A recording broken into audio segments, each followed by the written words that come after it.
Cabrini Hospital, and you see New Yorkers from all walks of lives, more than a block long, waiting in line to donate blood to help the victims of this disaster. It's that spirit. It's that pulling together and that refusal to be intimidated in the face of this horrible terror that's going to make sure that this city, this state, and this country come back stronger than ever, and that the freedoms that we are entitled to have as Americans will not be lost because of this terror. So, Mayor, again, we're here. We'll do everything we can to make sure we support you. Governor Pataki. Barry, you want to say a few words from the FBI? I'm Barry Martin with the FBI. I'm the Assistant Director. As the Governor and the Mayor just... Mayor Giuliani and, of course, Governor Pataki holding a news conference right now talking about some of the important points. Of course, New York City is still under a full terrorism alert. The mayor did say that schools will be closed tomorrow. Schools will be closed tomorrow. He did urge people, if they were able to stay home, if they could stay home, call it a type of a snow day or whatever he referred to that, that they should stay home. I want to remind you that 14th Street South will be closed. The mayor also did mention that we should hold back on feelings of anger and hatred, which he said caused whatever happened today. He said we should act more bravely and do it in a better fashion. And as the governor also talked about the spirit of those coming together, he stopped by Cabrini Hospital, people standing in line, several locations around our area, the greater metropolitan area. It's not just here within the 5 boroughs, but people coming together to donate blood and offer their services, be it medical or emergency services. As you're looking at pictures, the pictures especially within the past hour have been incredible. This is from early this morning when the 2 towers came down after 10 o'clock, but just in the past hour, the 5 o'clock hour, we saw World Trade Center building number 7 coming down, and that too, its stability in question all afternoon, which put the rescue efforts at risk. We want to mention that, of course, many are still unaccounted for. There are 10,000 presumed people that were inside those Twin Towers, hundreds of people on the ground, people trapped, fires still continuing, and firefighters say they can't get in there to do anything until those fires are brought under control. So far, we have some figures to tell you: at least 2,000 people injured, 5 dead. There are about 800 people who are now in hospitals. Many are in critical condition. Those numbers, according to Mayor Giuliani, of course, will change as we continue to follow this developing story. What a day this has been in New York City. Also, the death toll will include the people on board those 4 airplanes, the 2 American Airlines flights, the 2 United Airlines flights. 266 people believed dead who were on board those planes, passengers and crew members. As you look from the south northward at the tip of lower Manhattan, without the Twin Towers. Dana, we want to talk a little bit more now. Cindy Hsu is in our newsroom. We did have some coverage a little bit earlier from CNN about a possible U.S. attack in Afghanistan. Cindy, bring us up to date with what you have. Well, I think the important word is possible, because there has been no official word if that is a retaliatory attack. We want to show you those pictures again of explosions in Kabul, Afghanistan. They happened, first of all, let me tell you that they are 8.5 hours ahead of us. So it is 6:30 our time. It is about 3 a.m. their time. These explosions that you see there right now started about 2:30 their time, and it came in rapid succession, just seconds apart, making buildings shudder. There were no sounds of airplanes or anti-aircraft fire. However, it is in the target range of the long-range missiles of the Northern Alliance, but still no word yet whether this is anything to do with what happened today with us, or if it's just internal civil war that's going on in that area. Now, mastermind terrorist Osama bin Laden is believed to be sheltered in Afghanistan, so that's why they are looking at that area so closely. Again, this was coming from, but of course everyone is wondering if the U.S. is retaliating in any way, so that's why this is so important. Dana and Ernie, back to you. Cindy Hsu, thank you. Of course, we'll have more on the CBS Evening News coming up with Dan Rather on this developing story now from Afghanistan. That'll be at 6:30. We're just a few minutes away. Right now, let's go live to Whitney Casey, our reporter who's been at St. Vincent's Hospital, one of the command centers for medical care. Whitney. Well, right now we have sort of a lull. As you can see behind me, there are quite a few emergency people out here. They've been here all day on the streets just waiting for the ambulance when they pull in. There have been a steady stream of ambulances that have been pulling in all day since 9 o'clock. Right now, as I said, there is a lull, but there will be shortly, I'm sure, just 3 or 4 ambulance pull-up. Right now, the number we have is 310 patients here. We actually have been told that some people have left, about a dozen people have been discharged and gone home. Let me give you some important information. If you want to know if one of your family members is here, the number to call is 212-604-8053. You can also come down here, 55 West 12th Street or 65 West 11th Street. There are family centers here because the concern is that there may have been some people here and family members may not be coming home. If you would like to know if your family members are here, those are the 2 places that you can come. In addition, we also want to tell you that out of the 310, there are 42 EMS, fire, police people that have been brought here. Most of the injuries that they're saying are minor injuries, abrasions to the cornea because of all the glass and dust in the area, but that they will most likely be released tonight. But the hospital expects quite a bit of more influx coming in here tonight. They said in the next 10 to 12 hours there should be quite a few people here. We'll certainly keep you updated. Reporting live from St. Vincent's, Whitney Casey, CBS 2. Okay, thank you, Whitney. We do have reporters, of course, throughout the field. We did want to mention once again, Mayor Giuliani just held a news conference with Governor Pataki. Schools will be closed tomorrow in New York City. Schools will be closed, and the mayor also urged people, if they could, to stay home if you can. Another reminder that 14th Street South will be closed tomorrow. Those are very important points, and the mayor also stressing, be careful with feelings, anger, and hatred. He said, hold your head up high, let's deal with this thing, and let's be brave. Also on the wire just now, Associated Press saying American Muslim groups are rushing to condemn today's terror attacks and hoping the blame does not fall on them while investigators determine who was responsible. The Council on American Islamic Relations cautioning followers who wear traditional clothing to stay out of public areas for the immediate future. Okay, there's certainly a lot of information to give you about airports being closed, top security everywhere around the bridges, the tunnels. You know about the 2 warships moving into the New York Harbor area as part of the security plan laid down here by Governor Pataki and Mayor Giuliani. There are a number of things that we will be covering throughout the evening. We will be on the air, of course, as you see on your screen. President Bush will address the nation tonight at 9 p.m. We will have continuous coverage throughout the evening for you, updates from the mayor and from the governor as warranted. We urge you to keep it tuned right here to CBS 2 for complete coverage from the CBS 2 Information Network. The Twin Towers are gone. The search for survivors continue. Those who are injured are being taken care of. We here at the CBS 2 Information Network will be here throughout the evening. Right now, we go to Dan Rather and CBS Evening News coverage of the disaster in Lower Manhattan. A stunning and cowardly strike on the United States. Terrorists send mighty skyscrapers crumbling to the ground. Many innocent people are dead. The president vows the killers will pay for this attack on America.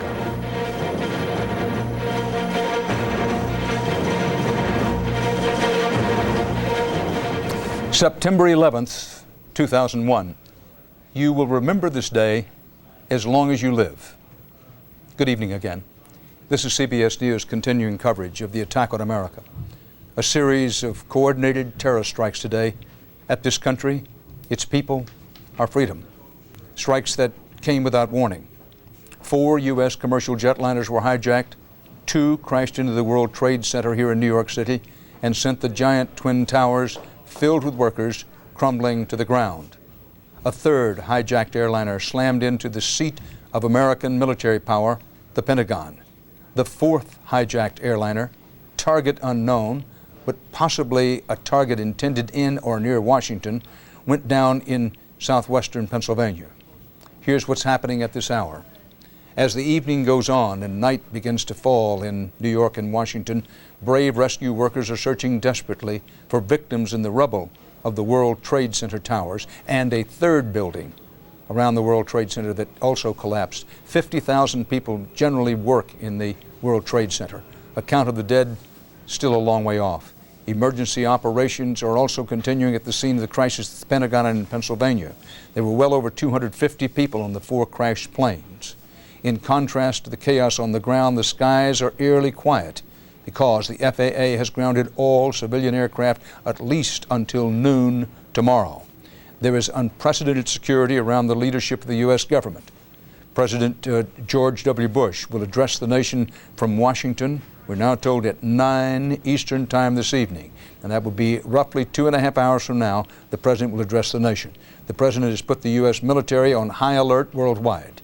President Bush vowed that the United States will find and punish whoever's behind what he described as, quote, these cowardly acts.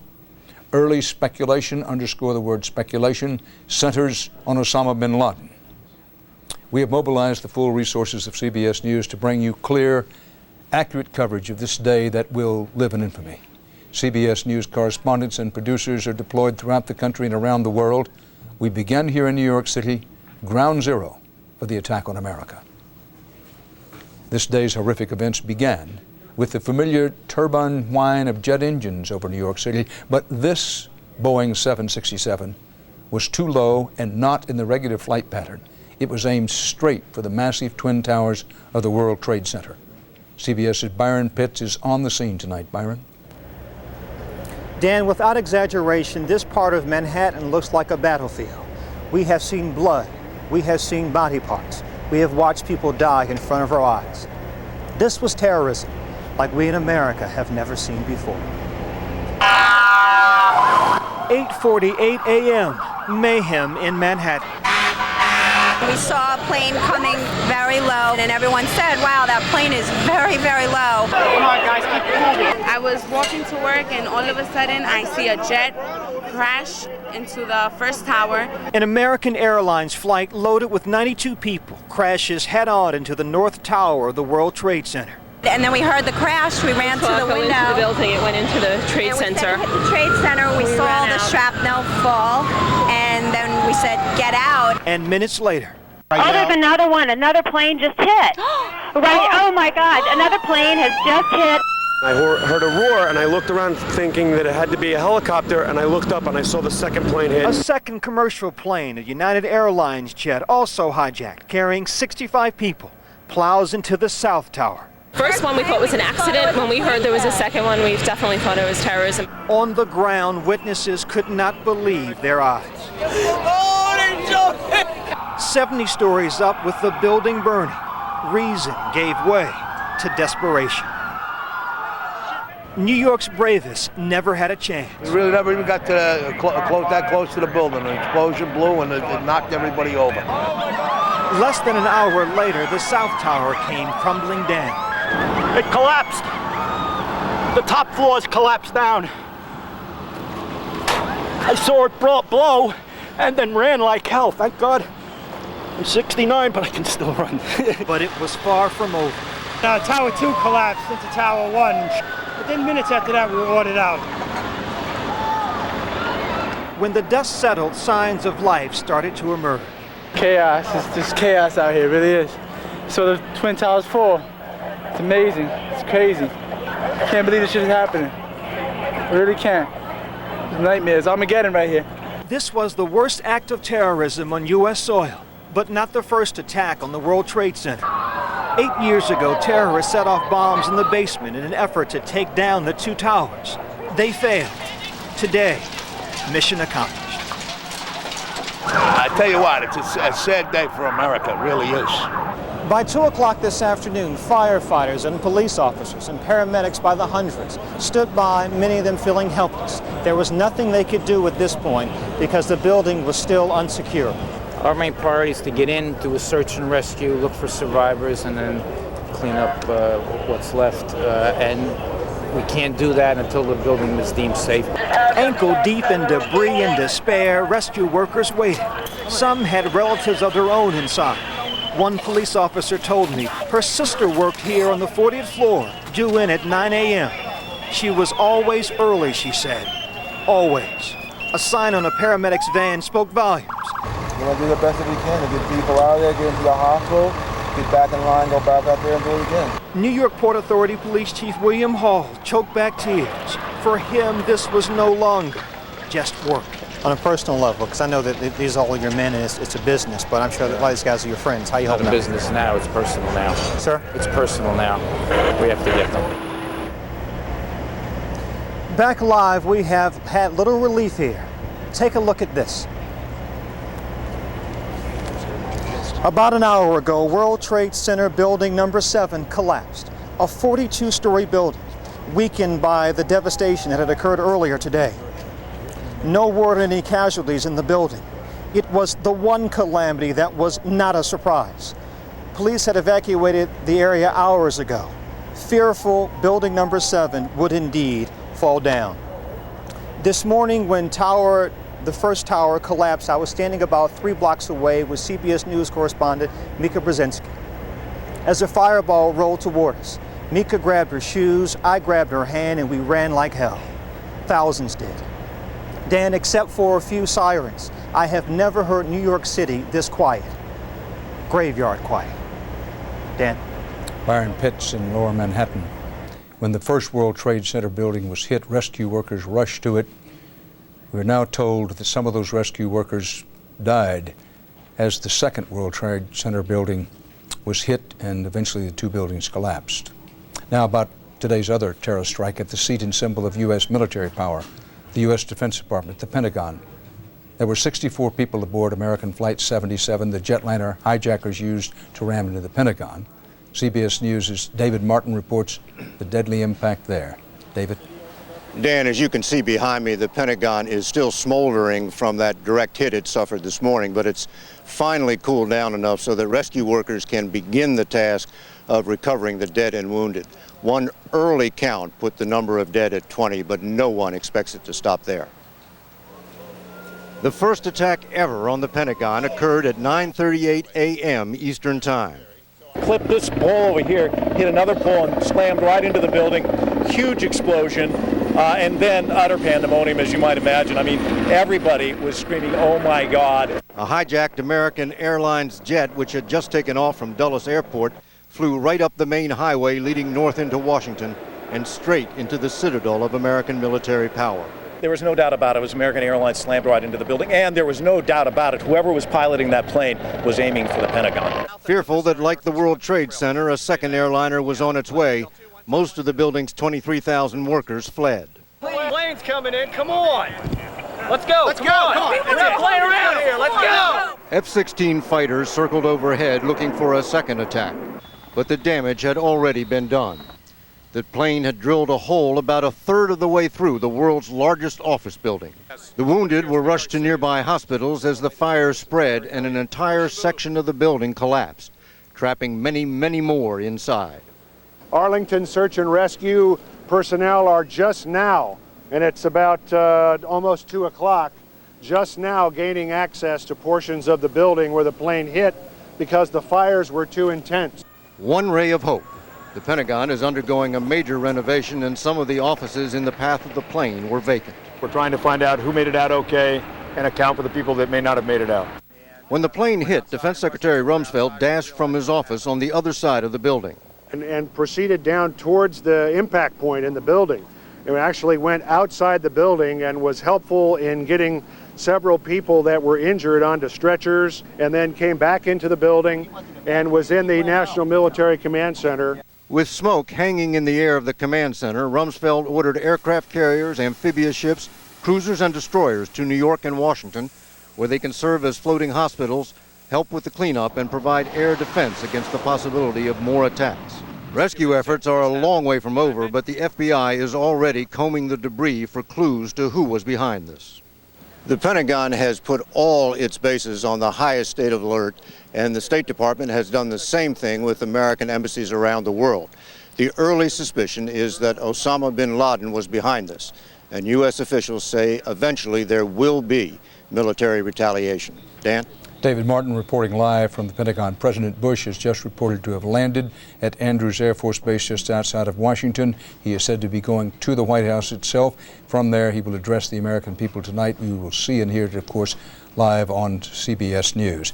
As regards the explosions in Kabul, Afghanistan, a senior Pentagon official now says, and I quote him, "That is not a U.S. strike." Repeat, not a U.S. strike. This despite reports from the scene by at least one reporter on the scene who said that it was a missile strike. A senior Pentagon official says that it's simply not true. It wasn't a U.S. strike. Now, to punish those behind today's attacks, the United States and its people must first determine who they are.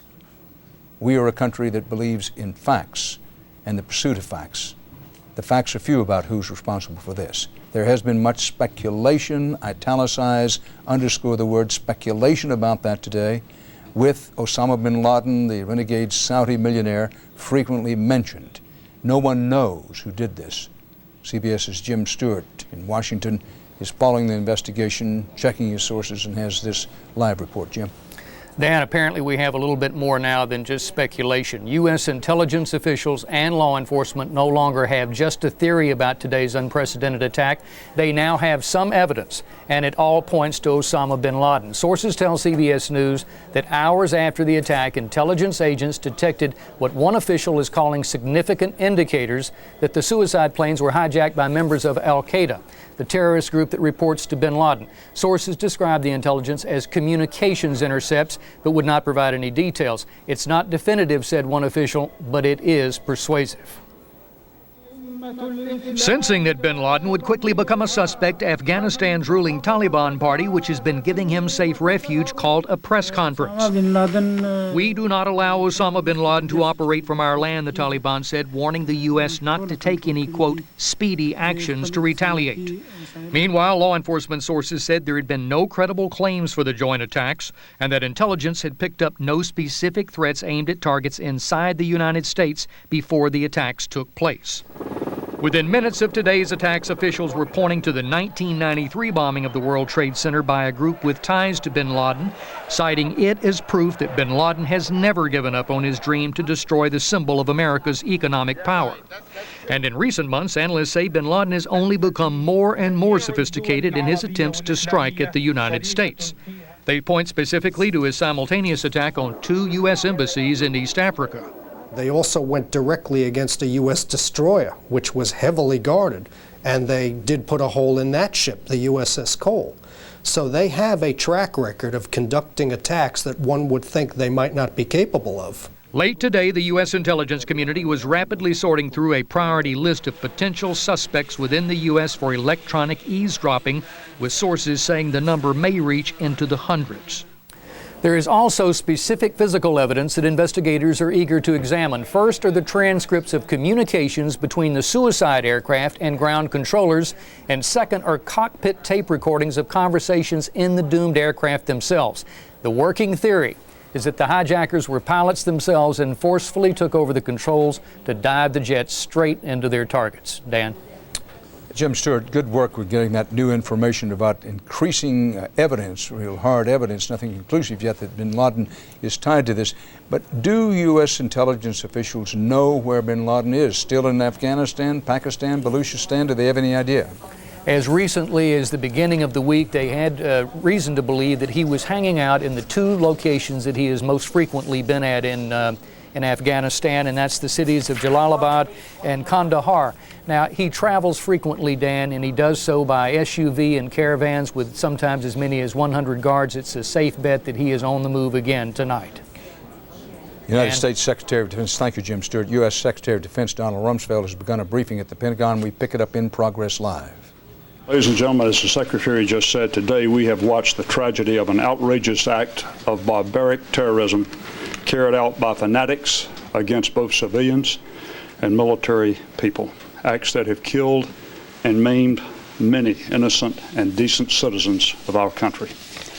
I extend my condolences to the entire Department of Defense families, military and civilian, and to the families of all those throughout our nation who lost loved ones.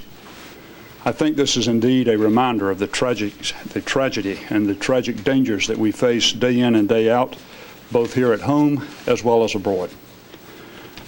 I would tell you up front, I have no intentions of discussing today what comes next, but make no mistake about it, your armed forces are ready.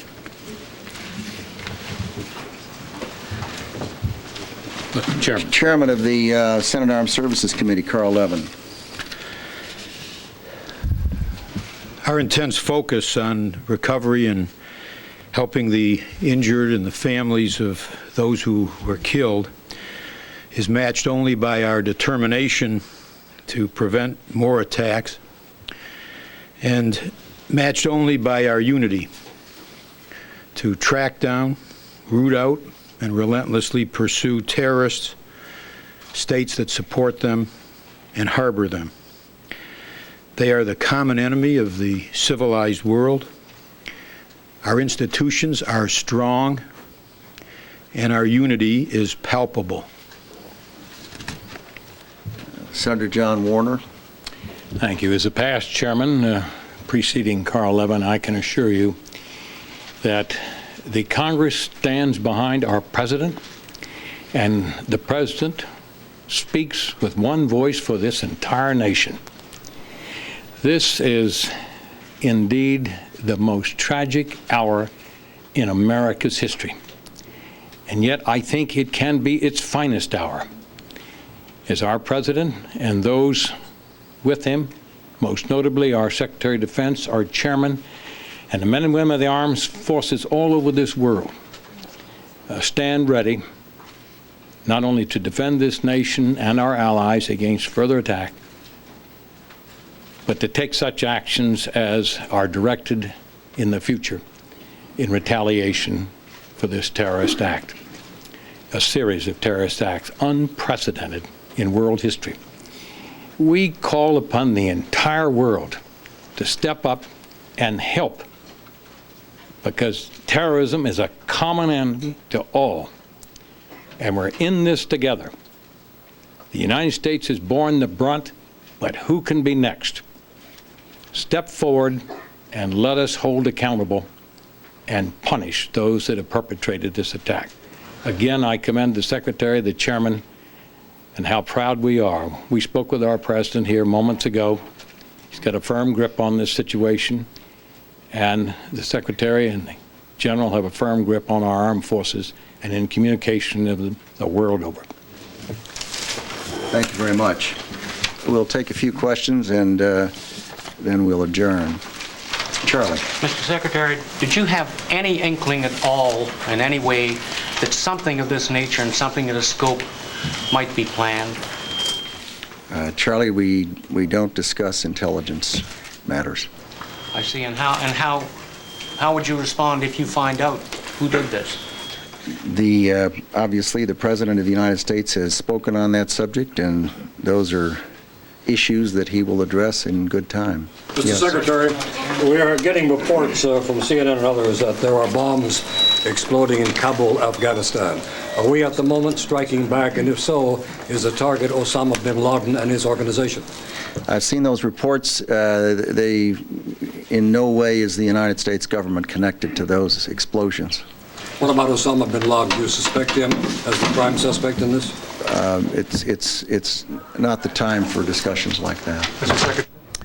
A show of bipartisan support and solidarity at the Pentagon with Secretary of Defense Rumsfeld orchestrating this bipartisan appearance by members of Congress and General Hugh Shelton, the chairman of the Military Joint Chiefs of Staff in Washington. That'll go on for a bit, but the Secretary of Defense, never noted for talking a lot under crisis circumstances, making it clear he wasn't going to say a lot about what's going on. President Bush condemned the terrorist attacks. He vowed to bring those responsible to justice when it is determined who did it. The president is now back in Washington, headed at last report for the White House itself. He intends to address the nation from Washington this evening. We expect that at 9 o'clock Eastern Time. That'd be 8 Central, and of course 6 p.m. On the West Coast. CBS News Chief White House Correspondent John Roberts has the latest. John? Dan, even as the president makes his way back to the White House, the administration is still trying to come to grips with the scope of this tragedy. Secret Service sources tell CBS News that this indeed was just like Pearl Harbor. There was nothing on their threat assessment, no warning that this was coming. The president was in Florida when word of the attacks first broke. Reading with a group of elementary students, Mr. Bush was stopped cold when his chief of staff delivered the news. Move everybody across the street. Moments later, in Washington, an urgent call to evacuate the White House. I'm told that a plane went into the Pentagon and they're chasing us off the grounds here. It was an extraordinary scene as staff and the press corps were rushed from the grounds. If the Pentagon had been targeted, the Secret Service feared the president's home could be next. Get everybody back. Everybody back. Fire trucks took up positions on Pennsylvania Avenue, while SWAT teams stood vigil from the roof. Police sealed off a 2-block area around the White House. The only ones left inside the mansion, the vice president and his national security team, coordinating a response to the crisis from the Situation Room. With a continuing threat in Washington, the Secret Service would not allow the president to return and had him fly immediately to the security of Barksdale Air Force Base in Louisiana. Freedom itself was attacked this morning by a faceless coward. The full scope of the tragedy now apparent, Mr. Bush addressed the nation and vowed these acts of terrorism will not stand. Make no mistake, the United States will hunt down and punish those responsible for these cowardly acts. From Barksdale, the president headed for Offutt Air Force Base in Nebraska, home of the Strategic Air Command, where he conferred with his national security staff about how to proceed. Confident that the White House had been secured, he then headed back for Washington, determined to send a signal to the world that America would stand strong in the face of these horrible acts. And Dan, some more tough talk tonight from the president ahead of his address to the nation. A report just filed from aboard Air Force One. His spokesman, quoting the president, is saying, "We will find these people and they will suffer the consequences of taking on this nation. We will do what it takes. No one is going to diminish the spirit of this nation." Dan? John Roberts in Washington Live. John, what's the security situation at the White House at this moment?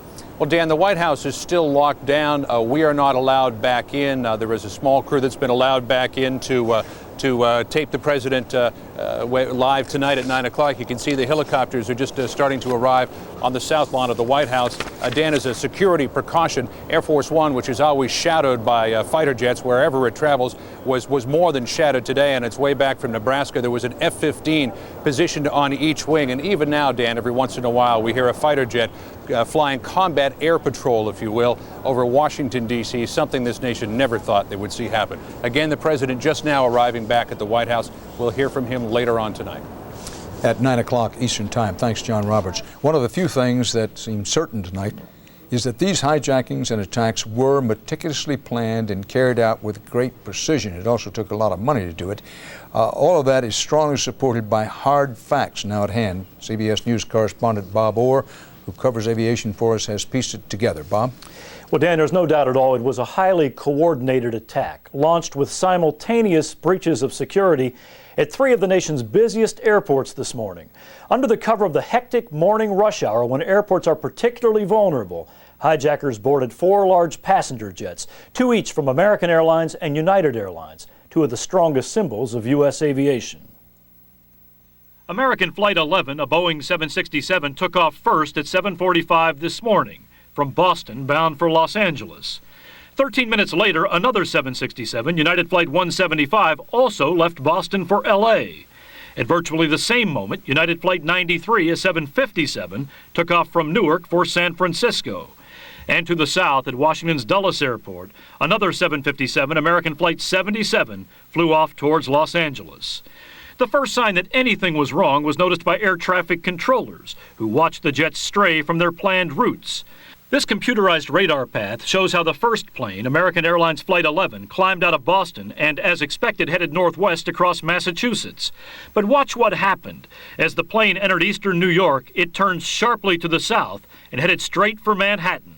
The 767 hit the World Trade Center at 8:48 this morning. And 16 minutes later, United Flight 175 delivered the second blow. The jets, fueled for cross-country flights, were filled with tens of thousands of gallons of volatile fuel. They were literally flying bombs, each with an explosive power far greater than the blast that leveled the Oklahoma City Federal Building.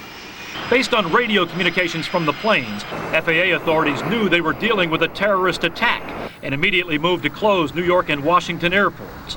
And for the first time in U.S. history, all flights across the country were grounded. The airport's being evacuated. They need to go home. But there were still 2 hijacked jets in the air, and one of them, American Airlines Flight 77, took aim on the Pentagon. It crashed in a fireball at 9:38. Meanwhile, the fourth plane, the flight from Newark to San Francisco, was heading west, and it traveled all the way into northeastern Ohio. The controllers monitoring radar watched as the jet then did a U-turn and headed back towards the East Coast.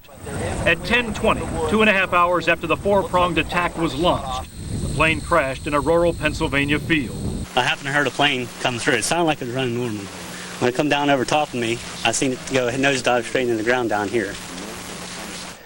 285 people died aboard the airliners today, and tonight the FAA is at a loss to explain how the security failures happened this morning.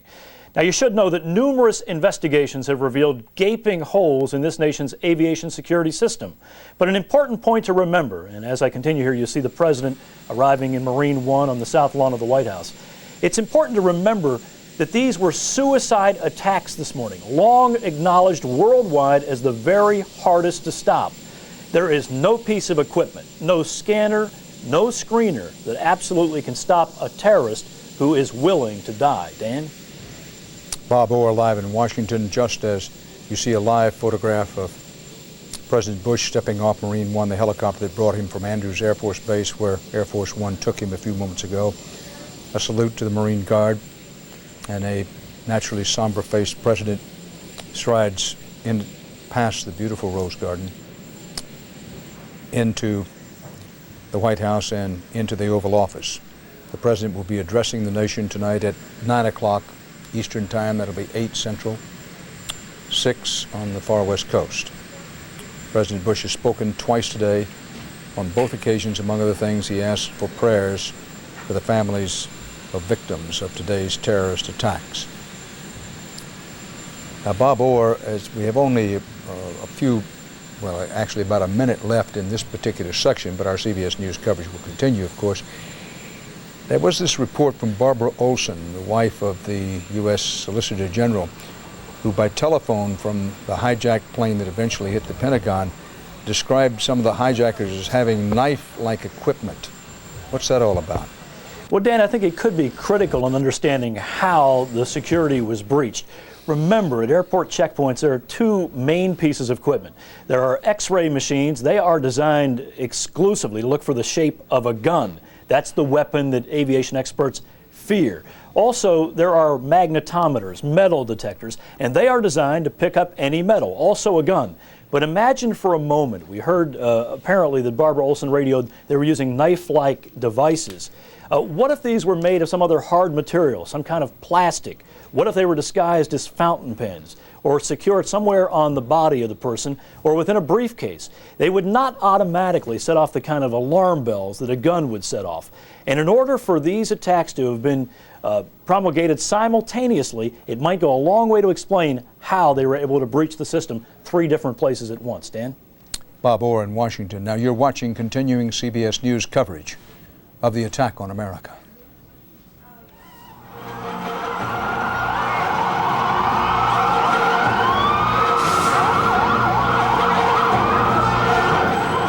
Back now with our special CBS Evening News live coverage of the attack on America from CBS News World Headquarters in New York.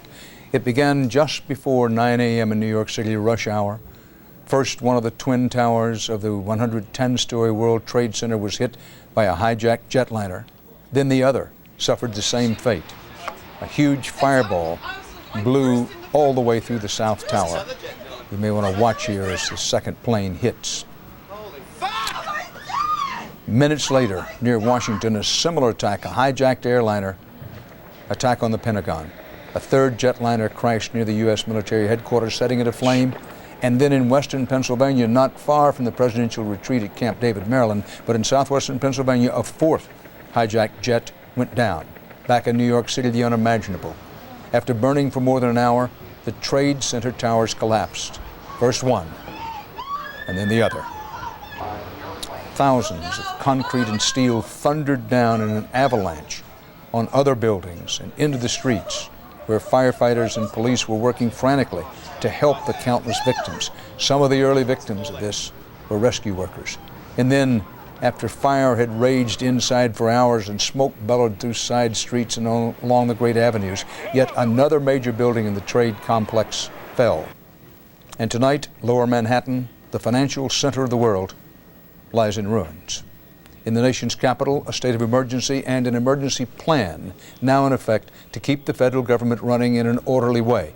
Congressional leaders were taken to secure locations. The U.S. Capitol complex was evacuated and closed. CBS's Bob Schieffer was among the evacuees. Bob? Well, Dan, this is something that Washington took very hard, maybe as hard as anything that's ever hit it. First, there was just the shock of seeing those pictures that were coming down from New York, the pictures you've been describing. But second, there was the realization that terrorism for real is for real, and that it could and was happening here. Near panic broke out at the Capitol when rumors spread another airliner was headed there. Pages ran. Senators were understandably perplexed. Let's get away from the building, ladies and gentlemen. Nothing like this had ever happened. As police blocked off the area, smoke from the Pentagon miles away could already be seen. Stunned members and aides made their way to the lawn. The Senate chaplain paused to pray. Gracious Lord, spread a spirit of calm among us.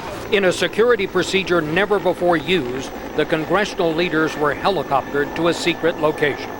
Those who stayed behind could look to the skies and see U.S. fighter planes as they roared past the Capitol. They had scrambled F-16 fighter aircraft to cope with any potential threat. Workers were sent home, heavy security went into effect, and police closed off the city of Washington to outsiders. Okay, you must be a resident of D.C., emergency personnel, or medical to get into the city today. Parts of the city took on the look of a ghost town. National monuments were blocked off and closed to the public. Information was scarce, but as congressmen emerged from briefings, it was clear a sense of quiet outrage had settled over the national capital. It's another Pearl Harbor for this country. We're very vulnerable. I think this is a wake-up call for America, a sobering call. We send the word out particularly to those who have planned and committed these horrific acts that America is strong, America is principled, America is united. And Dan, that Washington of yesterday, which was the scene of all that partisan fighting, all that was long ago and far away. This is a different city tonight, a city that is slowly realizing this nation is at war. Bob Schieffer in Washington. This nation at war, a war of terrorism, a war fought in the shadows and then with bursts into the open, as was the case today. Joining us now from our CBS News Washington Bureau is the former Secretary of State for the United States of America, Madeleine Albright. Madam Secretary, thanks for being with us. How surprised are you about this attack today?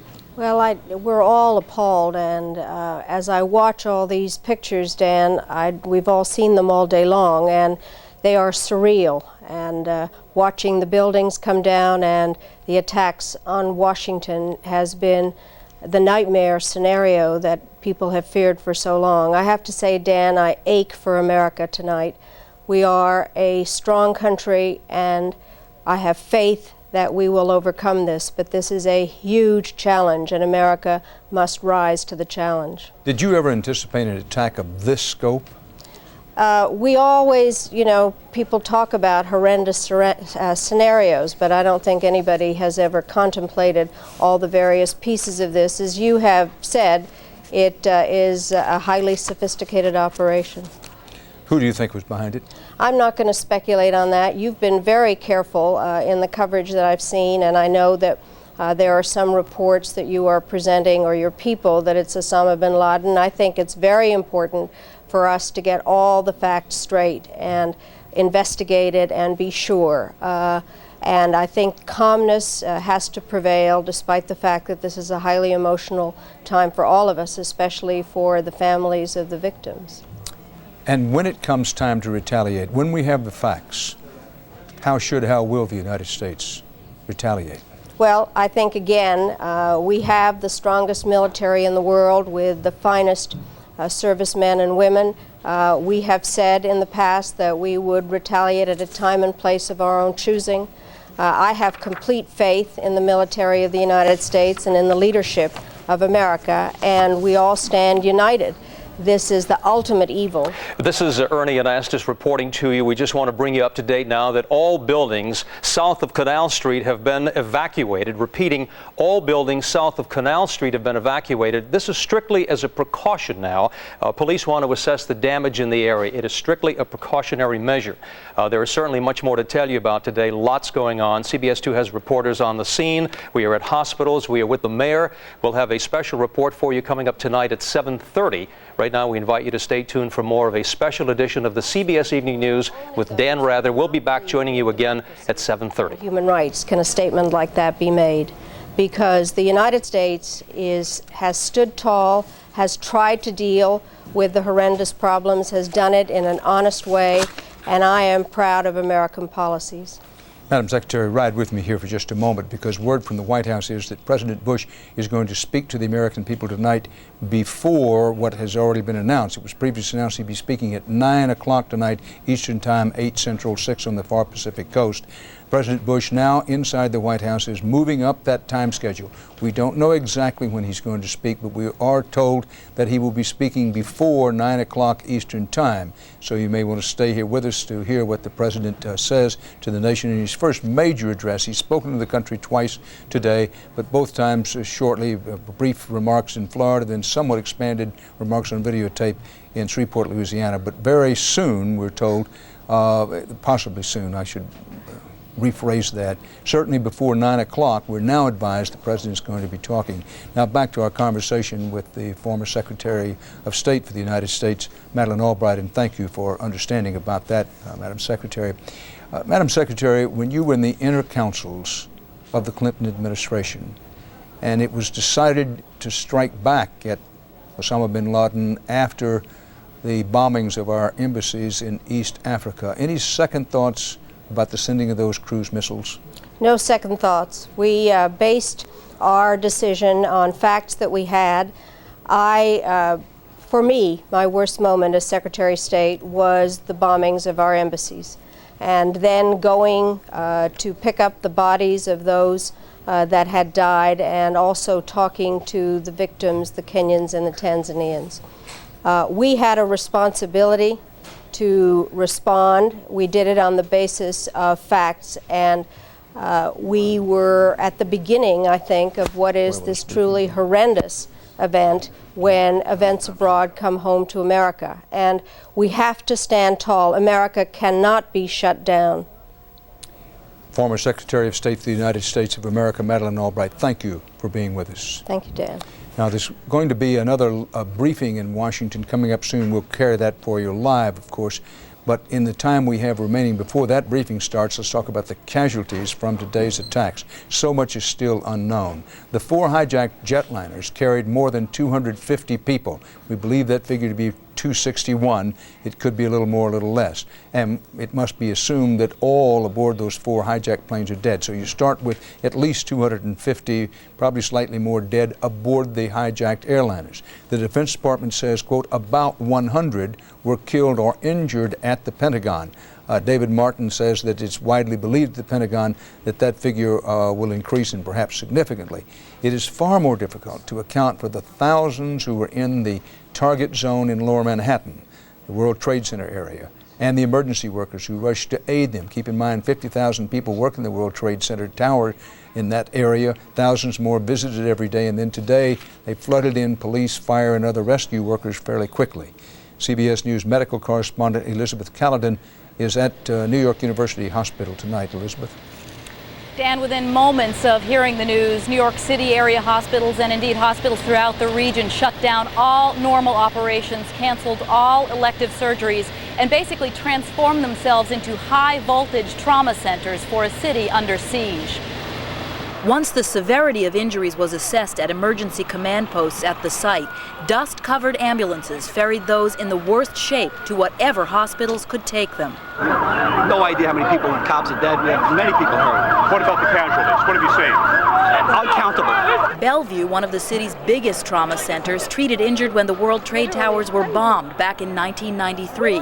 Today, it was déjà vu. And despite the enormity of this disaster, the hospital says it was ready. We've set up intensive care units. We're utilizing that area as sort of an offshoot of the emergency department. Just looking at every place in this hospital where patients could be taken care of, and we assign doctors and nurses to those areas to be ready for the patients as they come in. Early in the day, the numbers started low, but by afternoon, it was clear the scope of devastation would be unfathomable. As excavating goes on at the sites, we're going to probably, as we've been told, we're going to see a lot more. Doctors anticipated every type of injury, everything from burns and smoke inhalation to head trauma, and a tremendous need for blood. In a situation where many felt utterly helpless, that was one way to contribute. An early call for blood led to lines of donors. We anticipate a tremendous need for blood, so we actually set up several blood donor areas within the hospital for staff to donate. We've now run out of the donor bags for people to donate blood. Again, Dan, and as you mentioned, the census here, we are only just beginning to tally the number of injured. In fact, several of the doctors here told me that the injured they're seeing are, in fact, the emergency workers, the firemen and police who were called to the initial plane crash and then were injured when the buildings collapsed. Another major concern, of course, is not just handling the physical wounds, but the psychological trauma of witnessing and surviving such a catastrophe, and that is likely to yield thousands more victims in need of medical assistance, perhaps for years and years to come. Dan? Elizabeth Callan reporting live from New York University Hospital. The shock waves from the attack on America are being felt far beyond the immediate targets in New York and in our nation's capital, Washington. CBS News correspondents are standing by with that part of the story, beginning with Cynthia Bowers in Chicago. Cynthia, good evening. Dan, as news of this catastrophic attack spread here in the Chicago area, so did the sense no place is secure. I was scared. I was very scared. Within minutes of the first reports, nearly 20,000 people poured out of the Sears Tower, the nation's tallest building, afraid it too was a target. I would say a sense of anxiety, of nervousness, and people were anxious to leave the building. Evacuations were ordered in the famed Chicago Loop, including the Board of Trade. Everyone's concerned. You could see the look on their face. One by one, federal buildings, museums, and colleges closed down. Extra trains were put on the tracks to get hundreds of thousands of people out of the downtown center, under the watchful eyes of military jets, with hundreds of police on the streets below. Every sworn personnel in the Chicago Police Department, from the superintendent on down, will remain in uniform until further notice. Security is so tight across the Midwest, passengers on this Delta jet in Cleveland were evacuated, while authorities made sure a threatened bomb was not on board. As business ground to a halt in Cleveland, workers heading home clogged roadways. Landmarks like the Arch in St. Louis were emptied. I just felt like better than sitting home watching that, and this help me feel like I'm doing something. And blood banks began to fill as the enormity of this catastrophe started to hit home. I think we need to pray for our country and pray for our president, because, you know, this is the national crisis that people have been talking about for years. With Americans feeling so vulnerable, officials here in Chicago and everywhere tonight are walking a fine line between taking the necessary precautions without creating additional panic. Dan? Cynthia Bowers in Chicago, and of course, buildings, some monument-type buildings were closed in Philadelphia. Los Angeles was on high alert around Los Angeles International Airport, and so it went today. Now, a briefing is scheduled inside the White House. This is the first actual briefing inside the White House we've had today. This will be Tommy Thompson, former governor of Wisconsin, who's now the Director of Health and Human Services in the Bush administration, John Ashcroft, the one-time senator from Missouri, who is now Attorney General, and FEMA Director Joe Albaugh. We take you live to the White House briefing room. Mineta and Director Albaugh will each be providing you with updates on how their agencies are responding to today's events, as we'll be giving you as frequent as updates as possible. They will not be taking questions at this time. And with that, I will turn it over to General Ashcroft.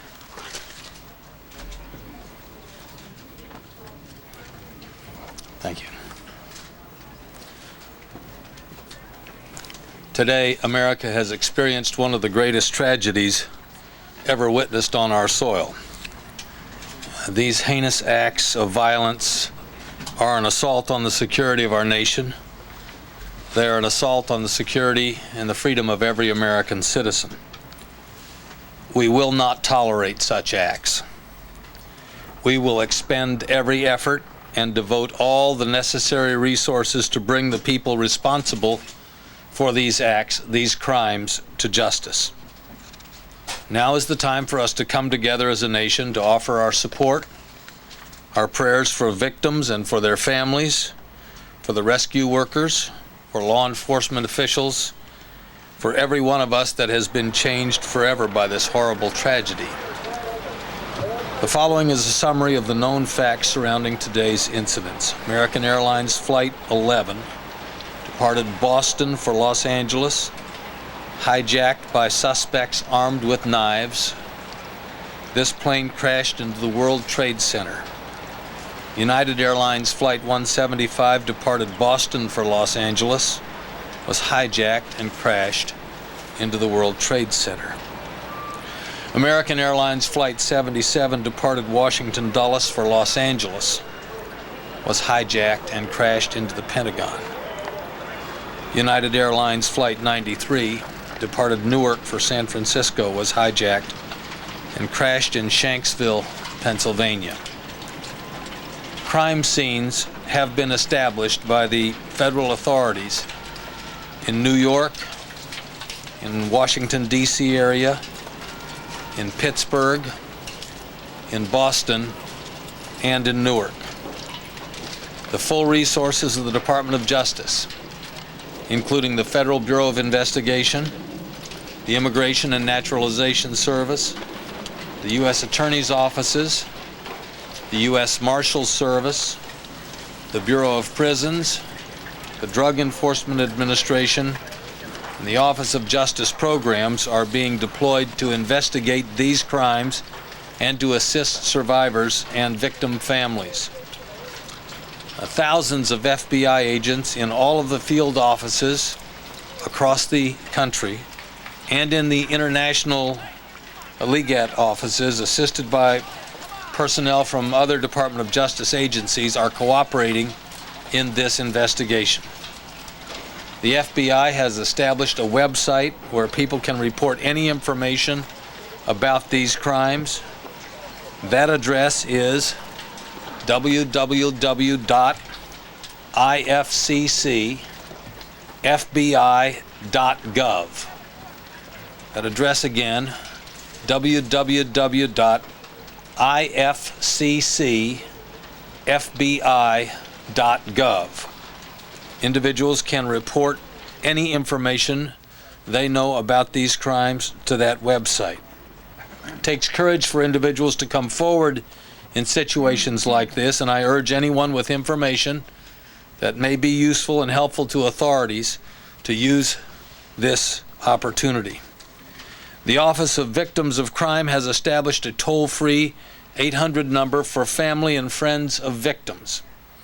They can call 800-331-0075 to leave contact information for a future time when more information is available, to find out information about a victim, or to find out information about the rights of victims and the services available to victim survivors and victim families. The determination of these terrorists will not deter the determination of the American people. We are survivors, and freedom is a survivor. A free American people will not be intimidated, nor will we be defeated. We will find the people responsible for these cowardly acts, and justice will be done. Tommy.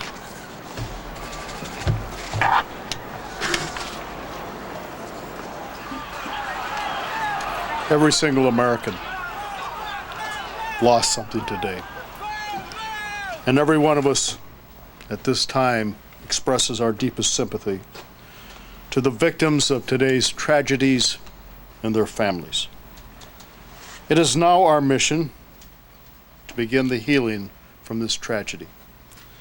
From the moment that we learned of these attacks, the Department of Health and Human Services has begun readying teams and resources to be sent to New York City and the Washington area to meet any needs of state and local officials. So far, we have sent 4 disaster medical teams to New York City, and 3 of these disaster medical teams to the Washington, Northern Virginia, Baltimore area. These medical teams each consist of about 35 physicians, nurses, and emergency medical technicians.